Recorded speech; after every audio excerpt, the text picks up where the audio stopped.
What's up, everybody? Alex here with a recap of the Midwest Gaming Classic 2024. MGC is an annual gaming trade show held every spring in Milwaukee, Wisconsin.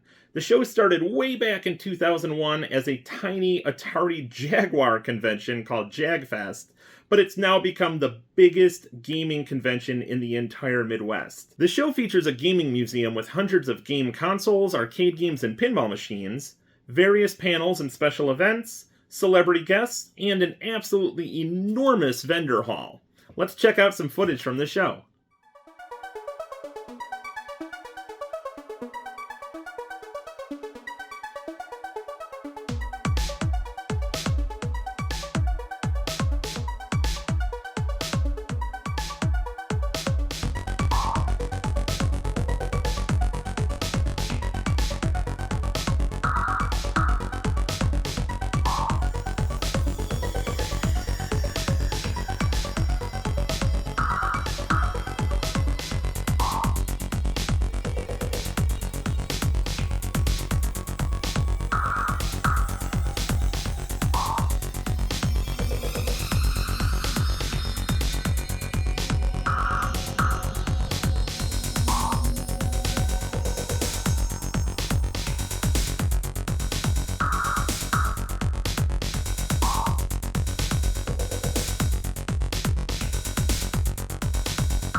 had a fantastic time at the show, as always, but I wanted to quickly discuss a few highlights.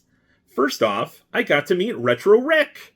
If you somehow haven't heard of him, Retro Rick is a YouTuber that specializes in gaming and nostalgia-based content, and has done some really amazing series like the $10 Game Collection.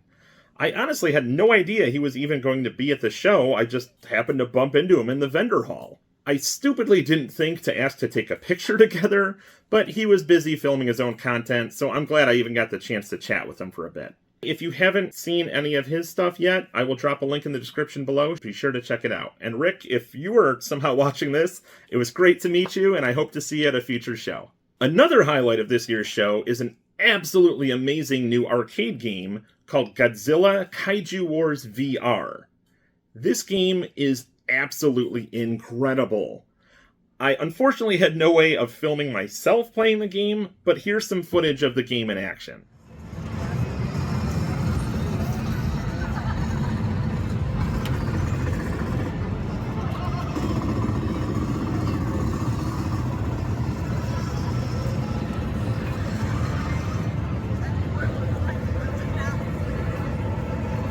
The game is basically a VR rail shooter where you're manning a turret in a flying gunship that's zooming around a city battling Godzilla and other kaiju.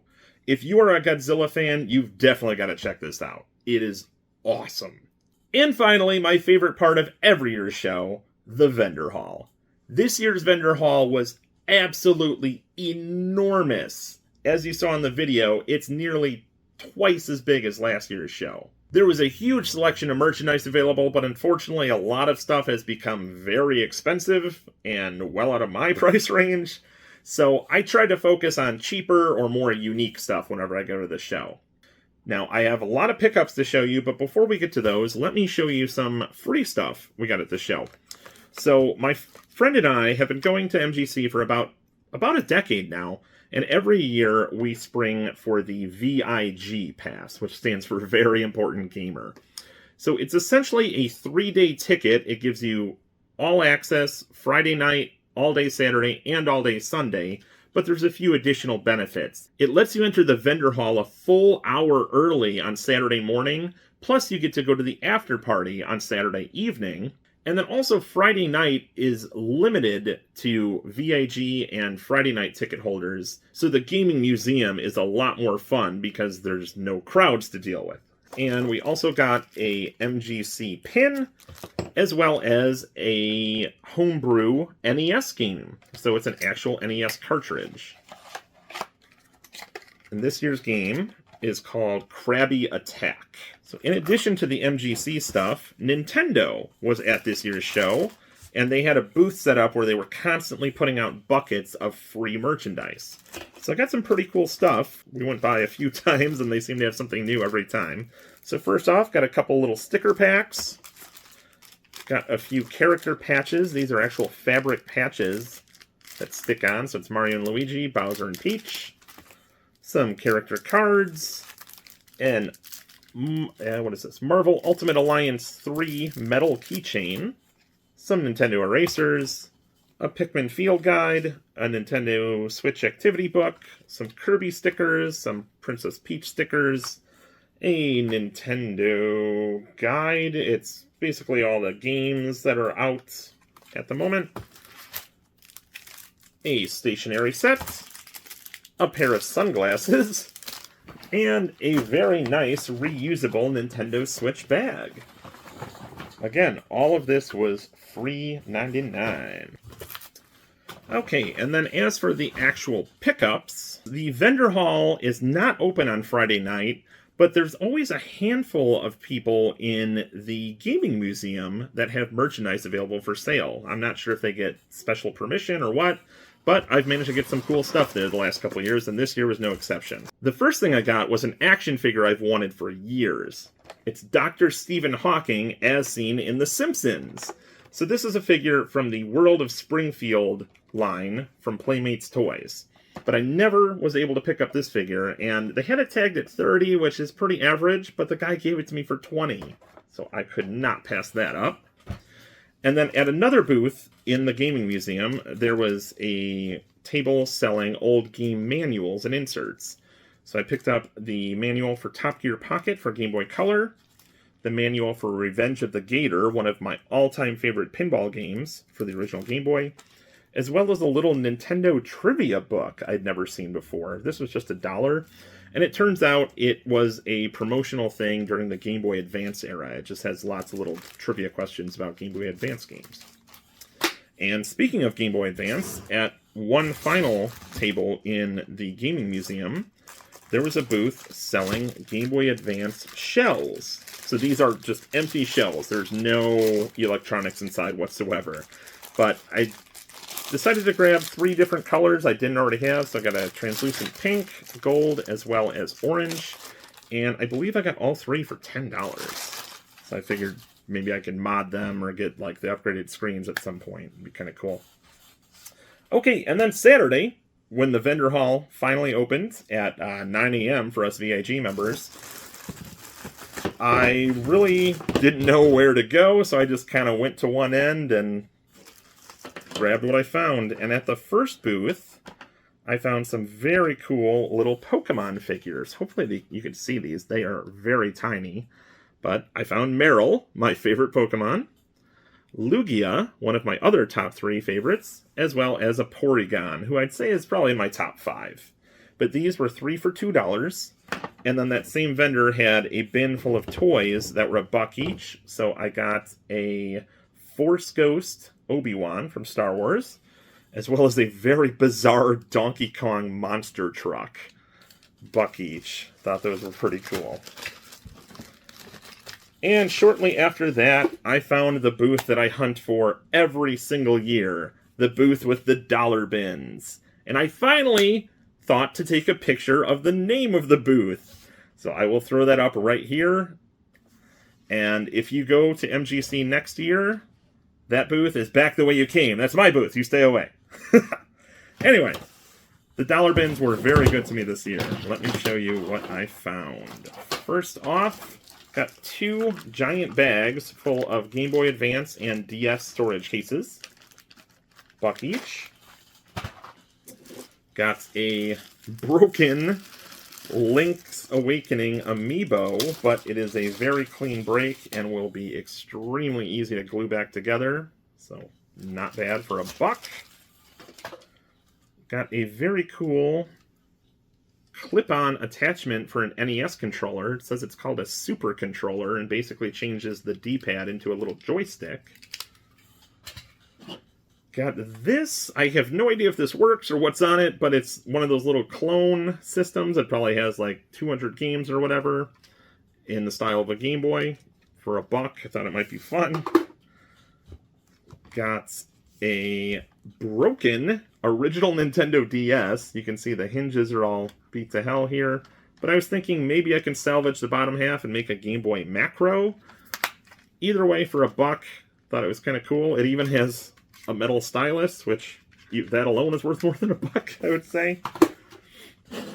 Then got a Logitech wireless controller for PS2. And I have a couple receivers for these, so this was a great deal for just $1. Also, these must have been a promo at some point, but I've never seen them before. It's a pack of Tatsunoko vs. Capcom lenticular trading cards.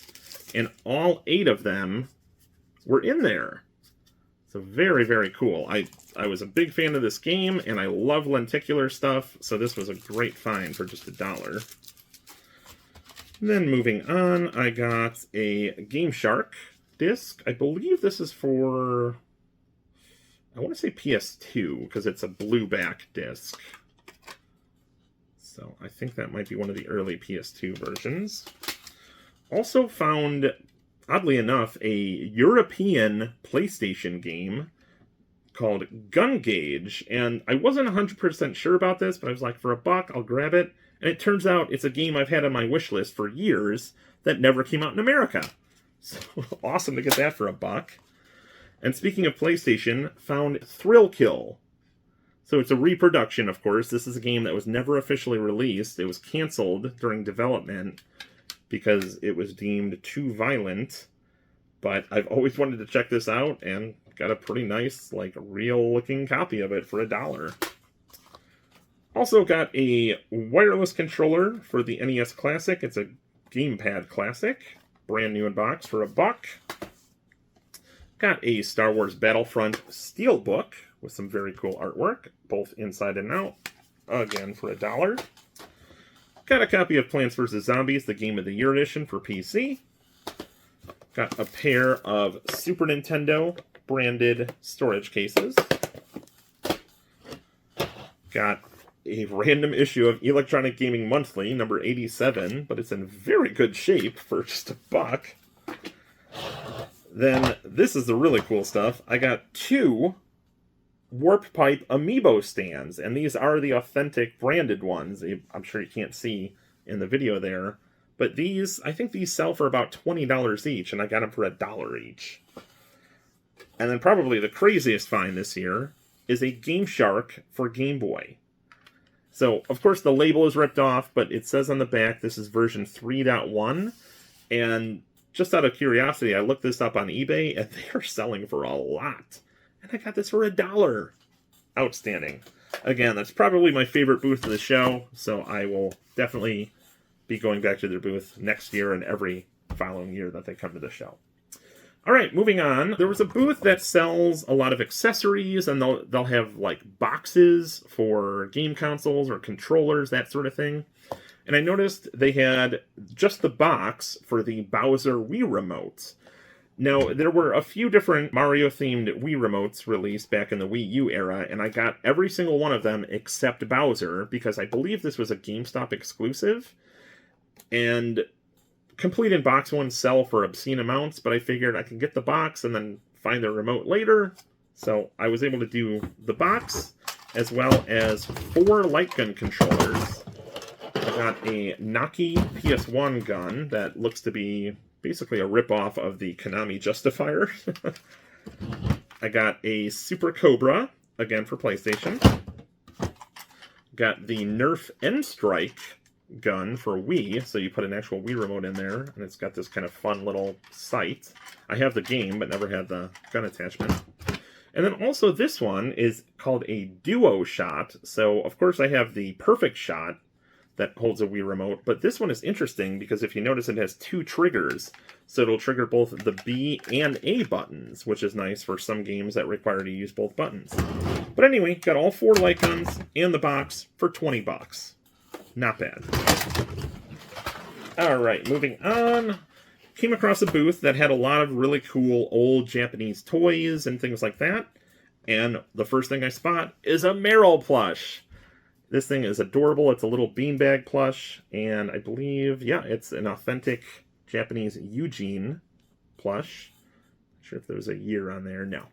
Okay, but yeah, so I grabbed him, as well as a little Charmander. And then this might be hard to see, but it is Mew and Mewtwo lenticular coin case. So very, vintage Pokemon coin case from Banpresto. And I believe I got all 3 for about $12. So like $4 each. Then, on the topic of plush, my best friend that I go to the show with every year actually surprised me with this very cute handmade Elephant Mario plush. So, thought that was cool. Then, let's see, I was very happy to see there were a lot of card vendors at this year's show. And I'm not so much into Pokemon anymore, but my fiance and I play Lorcana, and some booths had Lorcana cards. So I was able to grab 4 cards we needed to complete our sets, and now, 5 cards. And I think we're only 6 cards away from completing the first 2 sets. So, very happy to find those. Then, continuing on, let's see. Next, I came across a booth that had some very cool lenticular posters. And at first I was flipping through, some of them were like fan art, nothing really amazing. But then I came across this, which hopefully you can see all 3 images on the video there. It's all 3 box arts for the NES Mario Brothers games. So I grabbed that one. And then Mars Attacks, one of my favorite franchises of all time. This is something my dad collected the cards when he was a kid, and then I collected the anniversary cards and comic books, and we love the movie, and I have the action figures. It's just something I've enjoyed my entire life, and this is really cool artwork. And then finally, I found one of Samus from the Metroid series. So again, I really hope all three of these images are coming through on the video there, because these are very impressive in person. But I grabbed those for my growing lenticular collection. And we came across a booth that had all different kinds of collectibles. And while my friend and I were looking at everything, the vendor came over and said, everything on this side of the booth is 50% off. And we're like, okay. So the first thing I spotted in the back was a NECA Back to the Future figure of Marty. So I actually have the Doc figure from this line I got on clearance at Target about a year or two ago. And this one was tagged $21.99. So I was thinking, okay, it'll be, about $11. And then I also saw this Marvel Legends figure of Shikla. I'm not actually familiar with her, but I really wanted the little land shark figure. And this one was tagged $12.99, so you figure, $6.50. And then I noticed tucked in the back was a Lego set, this awesome Lego Star Wars Dagobah training set, a Jedi training set. And it's got Yoda, R2-D2, there's a Luke Skywalker. And this was tagged $79.99, which is basically retail. But, I asked the guy, I'm like, okay, I'm interested in these three. And he's like, let's do $50 for everything, which is like an insane deal. I mean, this is like a $30 figure, $20 figure, $80 Lego set, and they're all brand new. Amazing deal. And finally, you can't go to a game convention without getting some games, right? But most of the games I want I can't afford, so I got creative. At one booth, I came across the Japan-only Yokai Watch Just Dance game for Wii U, and they also had the old World of Nintendo Cranky Kong figure. Just Dance was tagged $12, Cranky was $13. I asked the guy if he could do $20, and he gave me the deal. Next, on the topic of random Japanese Wii U games, I found the Wii Joy Sound Karaoke game for Wii U, which again only came out in Japan. And this, I believe, was only $3. Pretty good deal there.